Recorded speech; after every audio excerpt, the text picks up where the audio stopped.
estratégico situacional. Outro conteúdo importante, a planificação da economia brasileira, né? Planificação e planejamento significam a mesma coisa, tanto faz. Vou planificar a economia, vou planejar a economia, é a mesma coisa. Rumos de política econômica, esse é um outro conteúdo, na verdade, esse é o título de um dos textos que a gente vai tratar, rumos de política econômica. O planejamento da economia brasileira, outro conteúdo. Análise dos planos, pulou aqui para mim. Análise dos planos de desenvolvimento elaborados no Brasil, análise dos planos, né, o Brasil da década de 40 em diante teve aí uns 10, 12 planos de desenvolvimento econômico, né, o último grande plano de desenvolvimento econômico brasileiro foi o PAC, 2008, né, foi o PAC, o planejamento da economia brasileira, o que mais? Análise dos planos, depois nós vamos ter uma política de desenvolvimento econômico para o Nordeste, GTDN, né, que vamos falar também do planejamento econômico específico para essa região aqui, onde nós estamos, e secas e socorros públicos no Brasil, e socorros públicos no Ceará, e planejamento governamental no Brasil, planejamento governamental no Brasil, PAC. Nessa parte de conteúdos, está faltando um texto que a gente vai tratar, eu não sei se agora, realmente eu me esqueci, não sei se está aqui ao longo do plano, se o texto está, porque aqui o conteúdo não aparece, mas nós temos um conteúdo para tratar de África, né, para tratar de planejamento no continente africano. Eu não me lembro se é África portuguesa, se é África inglesa, de colonização inglesa, mas ou se é África do Sul, mas nós temos um texto para tratar de colonização, de planejamento em África. São dois, tá? Eu não me lembro se eles estão aqui. Se eles não estiverem, eu vou colocar, certo? A gente vai fazer essa alteração no plano.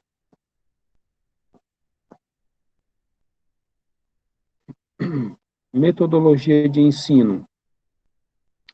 Deixa eu explicar com relação um pouco essa história do planejamento na África, né? É que o planejamento na América Latina vai influenciar um pouco o planejamento nos países africanos pós-independência, né? Então, pós-independência, aqueles países que enveredaram por uma perspectiva mais nacionalista ou socialista vão se inspirar muito nos teóricos que pensam planejamento na América Latina, né? Ou seja, vão ser muito influenciados pela CEPAL, né? Que é a Comissão Econômica para a América Latina. Bom, vamos aqui para a metodologia de ensino. Metodologia de ensino.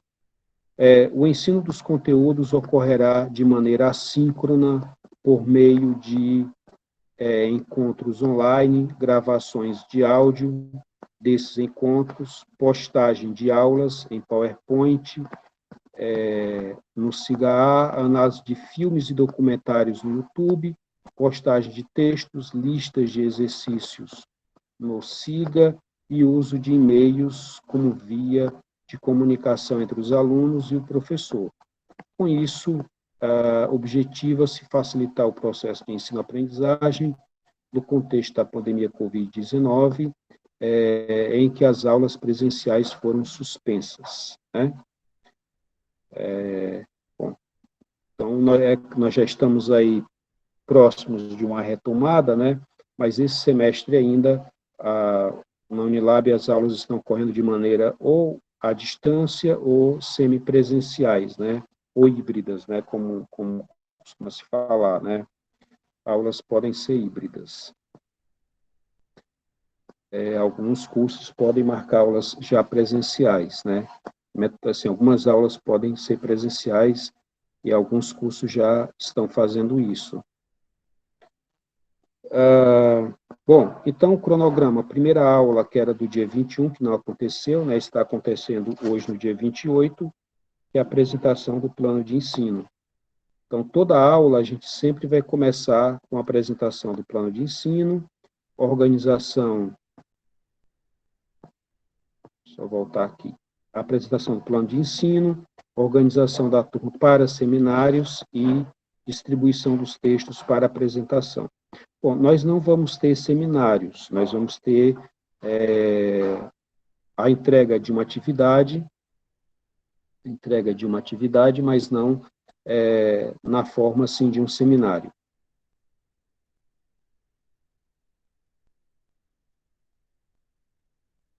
Muito bem. Aulas expositivas, né, que são as aulas que eu vou expor.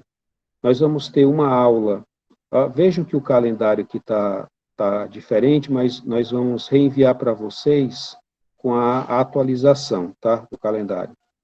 Então, nós vamos ter na segunda aula, que é a próxima, o texto do Itiro Lida, Planejamento Estratégico Situacional, né, que é um texto em que ele explica basicamente o que é planejamento estratégico, quais suas características e diferencia do planejamento tradicional.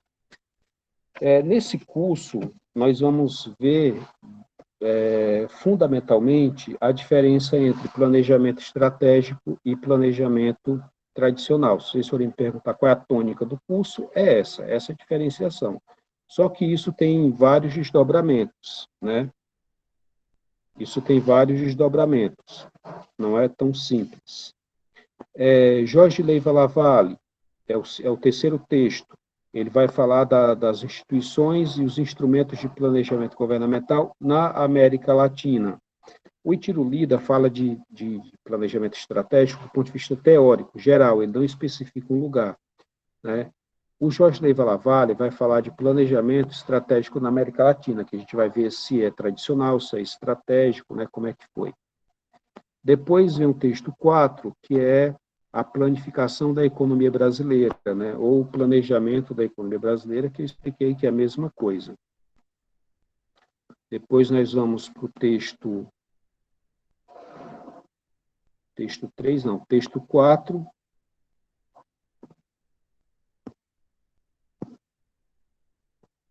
texto 4, Lucinda, dá só uma subidinha para eu, no texto 4, pronto, deixa eu ver se tirou aqui, texto, quarta aula, né, texto 3, não, texto 4, texto 4 é a quinta aula, rumos de política econômica, né, esse é um texto do economista Eugênio Boudin, economista liberal, né, inclusive era engenheiro, e foi o engenheiro responsável por uma obra aqui do lado de vocês, que mora no Acarape, né, que é o Açude Acarape do Meio. O Açude Acarape do Meio foi obra desse engenheiro aqui, chamado Eugênio Boudin, que era um economista liberal, um dos pais do liberalismo no Brasil, né. Aqui nós vamos ter a coisa que é bem democrática, nós vamos ter tanto economistas, na verdade nós vamos ter até pouco, de economista liberal nós só temos Eugênio Boudin, nós vamos ter o liberal Eugênio Boudin e vamos ter nacionais desenvolvimentistas, que é o caso do Roberto Simonsen e é o caso do Celso Furtado. E grande parte dos autores são ou nacionais desenvolvimentistas ou de tendências socialistas, que não tem nenhum, mas a maioria é nacional desenvolvimentista, tá? Para a gente ter esse contraponto entre o pensamento de planejamento de um nacional desenvolvimentista, tipo Ciro Gomes, né, que é um político nacional desenvolvimentista, como é que o Ciro vislumbra o que é planejamento, e, do outro lado, um economista liberal, como é o caso do Eugênio Boudin, falando de planejamento, né? Inclusive, nesse curso, a gente vai tomar conhecimento de um debate entre os dois, né, entre o Eugênio Boudin, liberal, e o Roberto Simonsen, nacional desenvolvimentista. Os dois tem uma coletânea inteira aí que está disponível para vocês aqui na disciplina, para a gente compreender o debate entre eles dois, o liberal e o nacional desenvolvimentista, né? Seria como se hoje a gente chamasse para debater planejamento o Ciro Gomes de um lado e o ministro da Economia, o Paulo Guedes, do outro, né? São perspectivas completamente diferentes. Texto 5, texto 6. Lucinda, sobe um pouquinho aqui para eu visualizar. Texto 6, isso. Texto 6, estou vendo. Ah, está aqui, texto 6. Não, texto 5. Ah, texto 5. Isso, texto 5. Carlos Matos, o plano como aposta.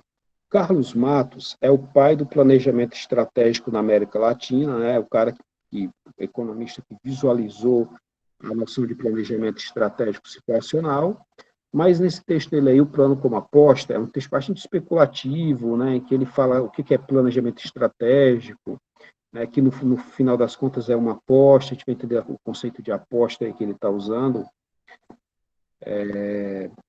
Texto próximo, Lucinda,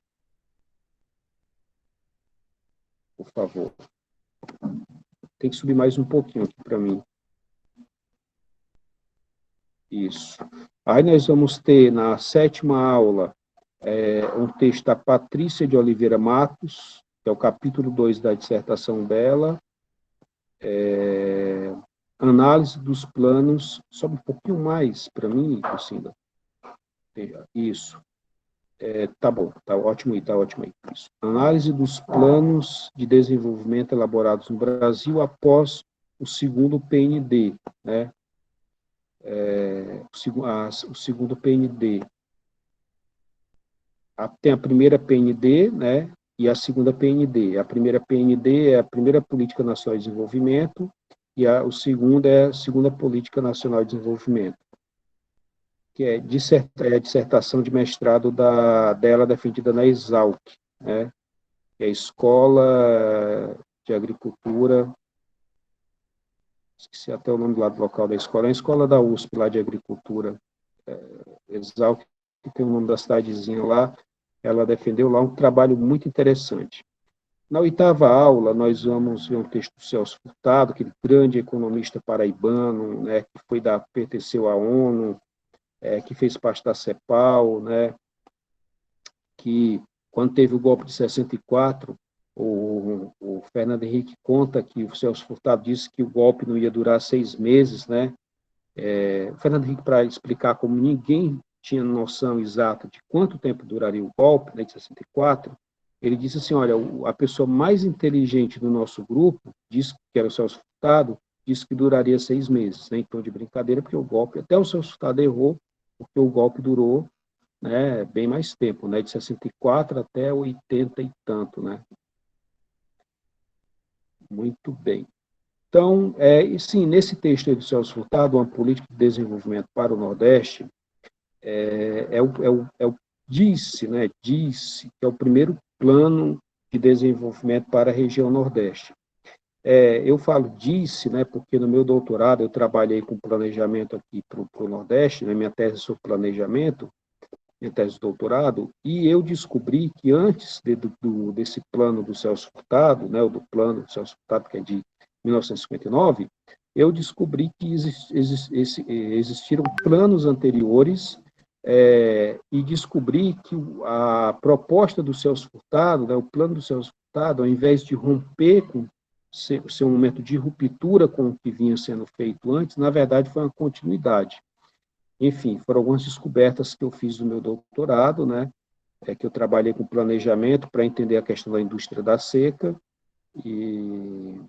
enfim, e foi interessante porque, e vejam só, uma das dificuldades que eu tenho para publicar meus artigos é porque muitas vezes, se a revista for ligada ao pessoal do Celso Furtado, que ainda tem muita influência no Nordeste, ou se a revista for de economistas nacionais desenvolvimentistas, eles vetam o artigo, né? Eles não deixam publicar, então eu preciso publicar, achar revistas mais neutras, né, para publicar. Mas assim mesmo eu consegui publicar 2 artigos na Revista Econômica do Nordeste, que é uma revista aí ligada ao pessoal do Celso Furtado.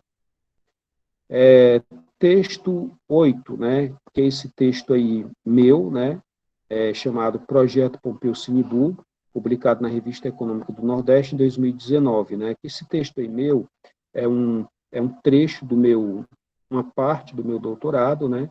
Em que eu faço justamente explicando isso para vocês. Eu descobri que antes do plano do Celso, que o Celso propõe esse plano em 59, eu descobri que existia um plano antes, que eu chamo de Projeto Pompeu Sinibu, né? E essa é uma das minhas mais importantes descobertas como pesquisador de planejamento aqui para o Nordeste. E aí, esse texto meu é apenas para aprofundar e fazer uma crítica também ao que o Celso Furtado coloca no plano dele, né? Uma crítica no sentido positivo do termo. Depois, nós vamos ter na nossa 10ª aula o texto do José Celso Cardoso Júnior e do Cláudio Alexandre Navarro. O texto se chama O Planejamento Governamental no Brasil e a Experiência Recente, 2007 a 2014, né, que é a experiência do PAC. O José Celso e o Cláudio Alexandre, eles foram os coordenadores do PAC, foram eles que implementaram, né, o PAC no Brasil. Eles que fizeram a implementação. Inclusive, aparece aí 2007, né? Para mim, o PAC haveria de ter começado em 2008, mas eles colocam 2007 porque eles vão dizer que o PAC, porque vocês lembram que a crise americana, né, dos imóveis, crise imobiliária americana, é de 2008. E aí eles querem dizer assim, não, nós não fizemos o PAC por causa da crise imobiliária, não, nós já estávamos em vista a fazer o PAC um ano antes, né? Eu tenho realmente uma certa discordância, porque antes de 2008 não se falava em PAC, né? Eles falam isso por quê? Porque eles não querem a crítica de que o PAC foi um programa feito às pressas para resolver o problema da crise americana, né? Foi uma resposta à crise americana. Então, sim, existe esse debate, né? Tem uns que dizem que não, o PAC veio antes, 2008, e outros que, como eu, disse que eu não me lembro de se falar em PAC antes de 2008. Só comecei a escutar falar em PAC depois da crise de 2008. Bom, depois disso, na 11ª aula, nós vamos ter também esse texto do Guilherme Krauss, né, que é monitoramento e avaliação de resultados dos programas, monitoramento e avaliação dos resultados dos programas que são implementados no Brasil, né, tipo Bolsa Família, tipo uma série de programas, né, que são implementados. Então, esse texto aqui fala da avaliação desses programas, né, Seguro Safra e tal. Sistemas de planejamento e de orçamento federal, CIPOF, nós vamos falar do CIPOF, que é o Sistema de Planejamento e de Orçamento Federal, e depois disso, nós vamos ter uma avaliação escrita objetiva. Tá? Bom, mas antes de eu falar das avaliações, deixa eu só explicar uma coisa para vocês. Nós vamos fazer algumas alterações aqui no conteúdo, e eu provavelmente vou tirar um desses textos, eu estava vendo aqui que realmente eu não tirei, um desses textos vai sair, provavelmente esse texto 10 vai sair, e eu quero colocar um texto que discute, dois textos na mesma aula para discutir questão de planejamento na África Portuguesa, tá? Eu realmente achei que eu tivesse colocado, eu coloquei, depois na hora de salvar, eu salvei, foi a versão antiga. Mas também só é essa mudança, esses dois textos que eu quero acrescentar, tá? Mas vai dar tempo, são mais para frente mesmo. Bom, com relação às avaliações, nós vamos ter sistema de planejamento e de orçamento federal. Não, desculpa, esquece aí. Então, com relação às avaliações, nós vamos ter uma primeira avaliação escrita objetiva, que essa será no dia, o dia aí está diferente, nós vamos atualizar o calendário, mas nós vamos ter uma avaliação escrita objetiva, e depois nós vamos fazer a entrega dessa avaliação escrita objetiva, né? Depois disso, nós vamos ter a divulgação das médias do SIGA e depois a avaliação final, entrega da avaliação final, como está aí. Mas eu havia dito para vocês que nós faríamos duas avaliações, né? Essa daí, escrita objetiva, ela vai ser a última. Antes dessa, nós vamos fazer uma, que é que eu vou explicar para vocês agora. Eu acho que ela consta aqui na metodologia de ensino. Pode subir, Lucina, por favor. Metodologia de ensino, Lucinda. Isso, ok. Pronto. Na metodologia de ensino, o processo de avaliação consistirá de duas etapas. Está aqui. Primeira etapa, uma avaliação escrita objetiva, relativa à bibliografia, valendo de 0 a 10. E a segunda, uma avaliação que é a apresentação de um paper sobre um filme, documentário ou entrevista. Então, vocês vão apresentar um paper, né? Eu chamo de paper, mas é a mesma coisa que uma resenha crítica, sobre um documentário, que está, eu acho que, na verdade, são dois documentários, né, que já estão lá no canal que eu vou passar para vocês. São dois documentários que tem lá. Eu estou pensando, na verdade, em passar só um, né, mas é porque o outro é muito interessante. Mas eu estou pensando realmente em passar só um. Depois dessa aula aqui, converso com vocês pelo WhatsApp e eu explico qual é. Eu vou pedir para a Lucinda fazer isso, tá? A gente vai definir se vão ser os dois documentários, os dois vídeos ou só um.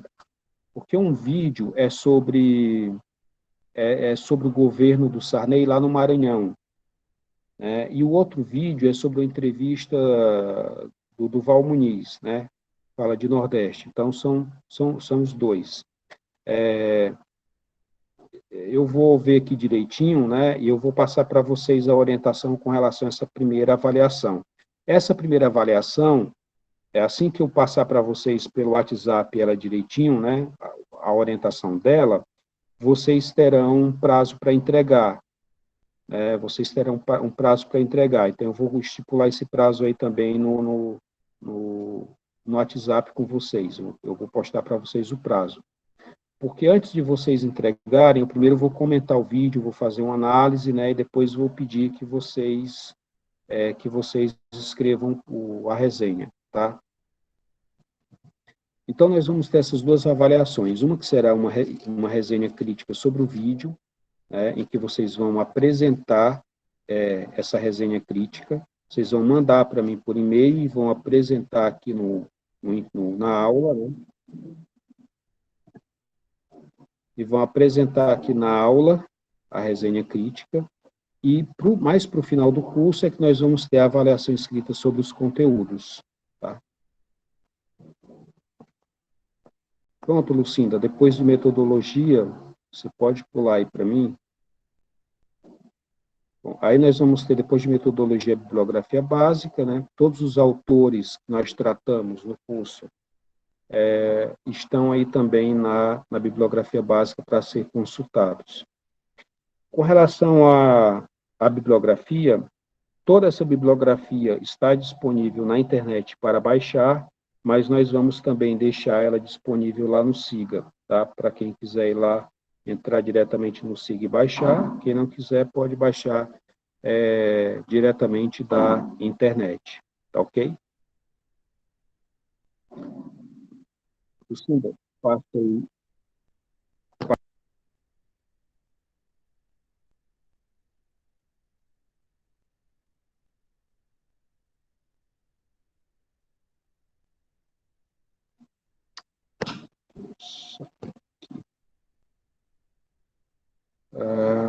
Pronto, Lucinda. Chegamos ao final aí, né, da apresentação.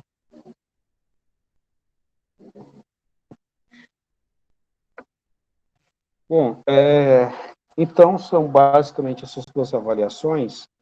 Deixa eu explicar para vocês. Bom, antes de eu explicar qualquer coisa, alguém gostaria de fazer alguma pergunta? Isso, Luciana, pode interromper aí. Até aqui, alguém gostaria de perguntar alguma coisa?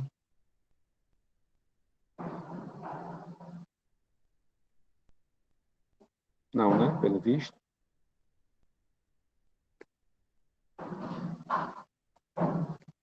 Pronto. Então, deixa eu explicar assim, uma coisa para vocês. Olha, eu faço a chamada no começo da aula, a aula é gravada. Sanhá levantou a mão. Sanhá, já lhe dou a palavra. A aula é gravada, mas eu não... Sanhá, já lhe dou a palavra. Eu assim, a aula ela tem muitas discussões que eu faço, levanto questões, aponto problemas. Então, assim, eu sei que o aluno às vezes grava a aula e diz assim, não vou assistir, vai ser gravada, né? Eu vou entrar, vou sair, não sei o quê, e depois eu assisto a aula. Mas você pode fazer isso, né? Isso acontece. Mas é fundamental que o estudante preste atenção à aula, ele acompanhe. Por quê? Porque quando eu for avaliar, vou fazer as avaliações, eu vou cobrar muito coisas que foram discutidas em sala de aula, que eu falei a partir dos conteúdos e que não estão tão claras lá na bibliografia como a forma como eu resumo aqui, né? Então, tem isso. Então, por isso que eu acho importante, e acho importante também que o aluno, durante a aula, faça perguntas, tire dúvidas com relação ao texto, e quando chegar na avaliação, a avaliação vai ficar mais fácil para ele, né? Eu tenho vários casos aí que aconteceram no semestre passado, né? Eu perguntei numa questão de prova, eu perguntei, considerando a perspectiva de planejamento do Roberto Simonsen, quem é quem seria o protagonista do planejamento? Não, quem seria o protagonista, qual agente é o protagonista do desenvolvimento econômico, considerando a perspectiva de planejamento do Roberto Simonsen. E aí a aluna não sabia a resposta. Quase a turma toda sabia a resposta, mas ela não sabia, né? Ela não sabia a resposta e ficou, né, sem saber, sem ter como responder, ficou me perguntando e não sei o quê, como é que pode que eu não sei. Falei, olha, porque às vezes, né, eu não faço perguntas assim. As perguntas são muito objetivas, muito claras, muito diretas. Não tem pergunta que o aluno escreve lá umas 20 linhas para responder, não. As perguntas são muito objetivas. Ou você sabe a resposta ou você não sabe. Então, é isso. As perguntas são muito objetivas e sempre de acordo com o que está no texto e de acordo com o que eu falei em sala de aula. E, geralmente, essa última prova escrita tem 3 ou 4 perguntas. Né? Alguém pode falar, bom, mas são poucas, né? São poucas, só que elas são bem objetivas, bem dentro do conteúdo, né? E se o estudante não presta, ou a estudante não presta atenção, né? Não assiste às aulas depois de gravadas, ou vai ficar um pouco mais difícil, tá? Eu aviso porque acho que é importante avisar. Muito bem, é o aluno que levantou a mão, Sanhá, né? Isso. Sou eu. Boa tarde ainda, né? Boa tarde. Desculpa o senhor, tá bom? Tinha perguntado se a gente tem algo a dizer e não alcei a mão no momento, tá bom? Queria só saber, apesar do senhor já disse que questão vai estar permitindo alguns minutos, né, antes do início da aula, para fazer chamada e durante 15 minutos, permitir a pessoas entrar em 10 minutos e outros 5 para a questão da chamada. E gostaria de saber se o senhor vai estar fazendo questão da chamada também no final da aula, devido a alguém que pode não vir a entrar. E a segunda, se só a questão da avaliação que apresentou aí, se vai ser só 2 provas ou não. Queria só... Sanhá, com relação à aula, né, o início da aula, eu dou aí uma tolerância de 15, 20 minutos no máximo, né, para o estudante entrar na sala, né, porque como eu expliquei, depois que eu começo a explicar, realmente entradas posteriores acaba atrapalhando, né, e tirando o meu raciocínio, prejudicando minha apresentação. Então, por isso que eu não permito entradas depois, né, desses 20 minutos aí que são 20 minutos que eu uso para fazer chamadas, esclarecimentos gerais, né? Depois desses 20 minutos eu começo a explicar o conteúdo. Com relação às provas, são somente essas duas avaliações, né? Essas duas avaliações, e tem mais uma terceira avaliação, que é a avaliação final, né, para aqueles que ficarem de AF. Então, na prática, nós teremos a possibilidade de 3 avaliações, né? AF para quem ficar, para quem não conseguir passar nas 2 primeiras. Certo?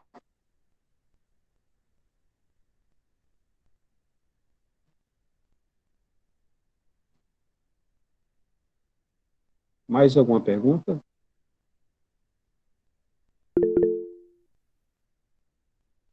Professor, Sim. quanto tempo teremos para realizar a segunda avaliação? Olha, a segunda avaliação, vocês terão, desculpa, eu não entendi, quanto tempo teremos para fazer a prova? Sim. Sim, professor. Para fazer a prova. Olha, o meu procedimento já é sempre o mesmo. Eu coloco a prova no SIGA ou no WhatsApp, né? Geralmente eu coloco no WhatsApp porque é o nosso grupo, né, de trabalho. Ele está meio que substituindo o SIGA por enquanto. Eu coloco a prova e dou 24 horas para o estudante fazer a prova. Certo?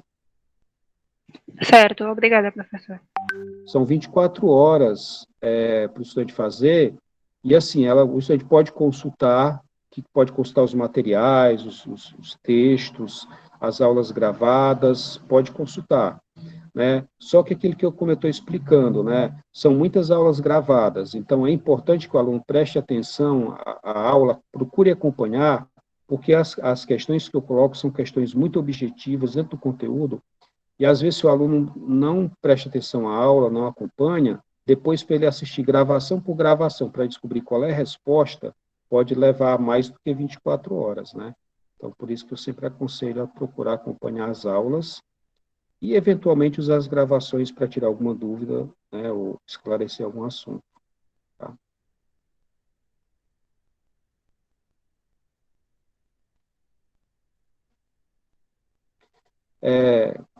Com relação à prova, por exemplo, uma vez eu coloquei uma pergunta bem simples, que era qual o percentual de copublicação do Brasil com a África do Sul, né? Estávamos trabalhando sobre um texto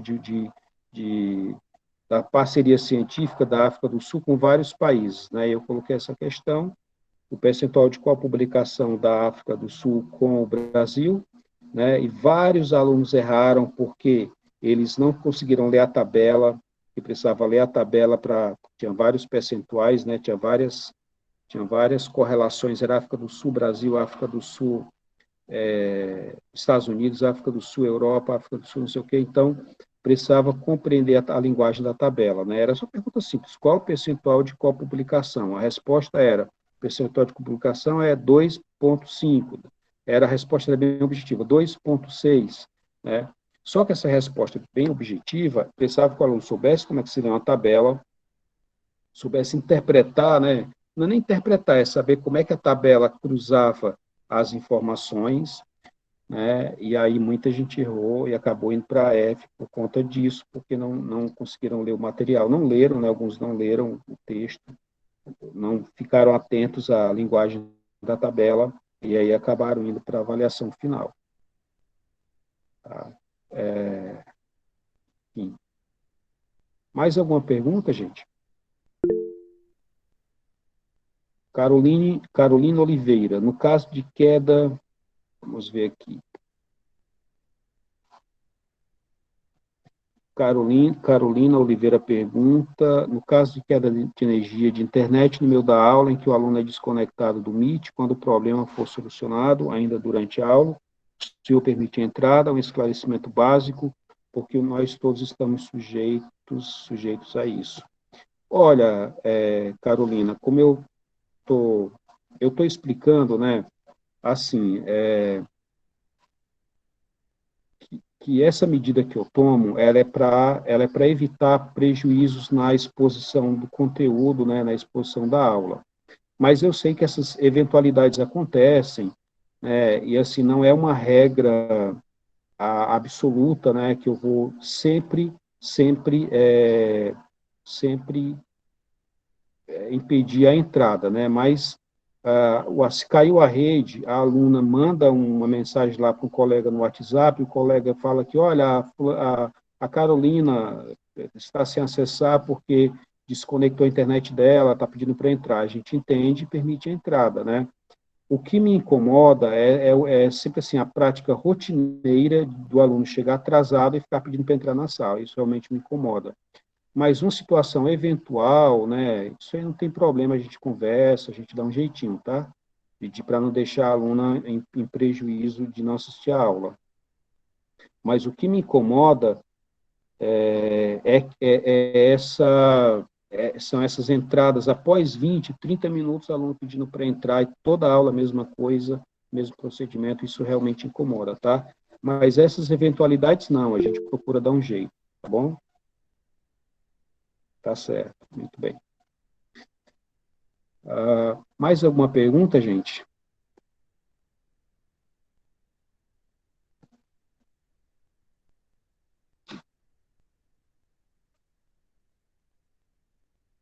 Bom, de modo geral é isso, tá? Eu quero só dizer para vocês que eu vou devolver novamente o plano lá no SIGA e eu vou pedir na próxima semana, até a próxima segunda-feira, eu vou pedir para Lucinda disponibilizar o plano, um plano novo com esses ajustes que eu vou fazer, que são ajustes no calendário, né, que a gente vai precisar fazer mesmo, e esse texto de planejamento em África, que eu acabei não colocando aí, eu vi agora, tá? Eu vou fazer esses dois ajustes e até segunda-feira eu mando atualizadinho para vocês, e no resto, tá tudo igual, nada vai mudar. As avaliações são como eu falei, tá?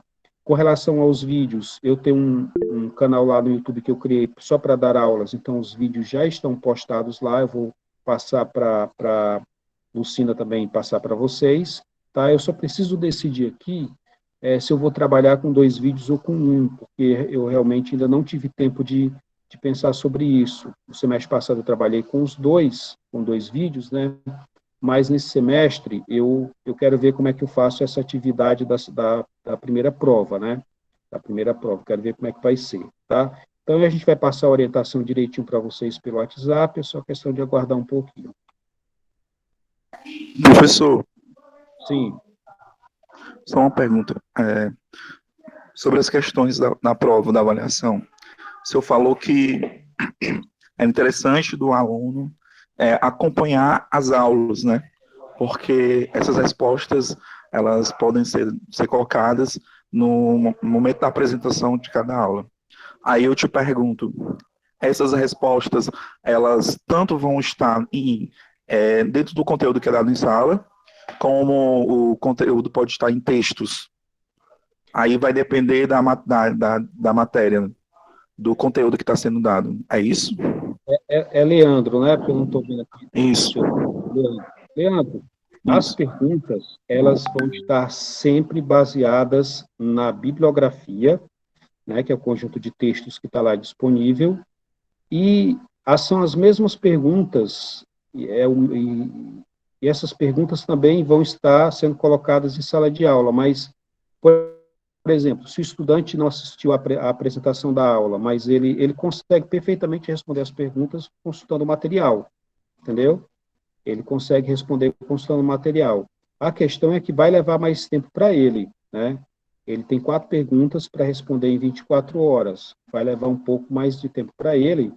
E agora, se ele estiver atento à aula, prestar atenção, estiver acompanhando, para ele vai ser mais fácil, né? Mas caso ele não consiga fazer isso, ele consegue no material. Todas as perguntas vão estar dentro do material do conteúdo. Tá certo? Não sei se respondi sua pergunta. Sim. Obrigado pela atenção. Respondeu sim. De nada. Professor, Sim, quando é que o professor vai postar o texto 1? o texto 1 é o texto do Tiro Lida, já vamos tratar na próxima aula, né? Até sexta-feira eu vou postar todos lá no Siga, tá? Mas o próximo texto é o do Itiro Lida, até sexta-feira eu vou postar todos lá no Siga. Mas quem quiser ir lendo, é só pegar o link que está aí no plano de ensino, colar no Google lá, que ele baixa na hora, tá? Tá certo. Quem quiser já ir lendo hoje ou amanhã, né? Porque amanhã eu consigo colocar todos no Siga A, tá? Mas quem quiser, só pegar, copiar e colar no Google lá, que o texto está disponível na internet.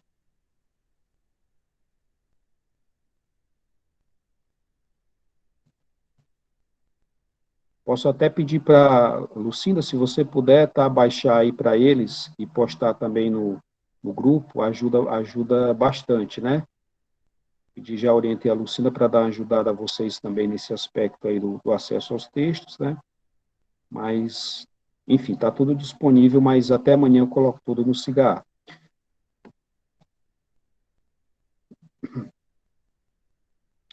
Muito bem, gente. Mais alguma pergunta?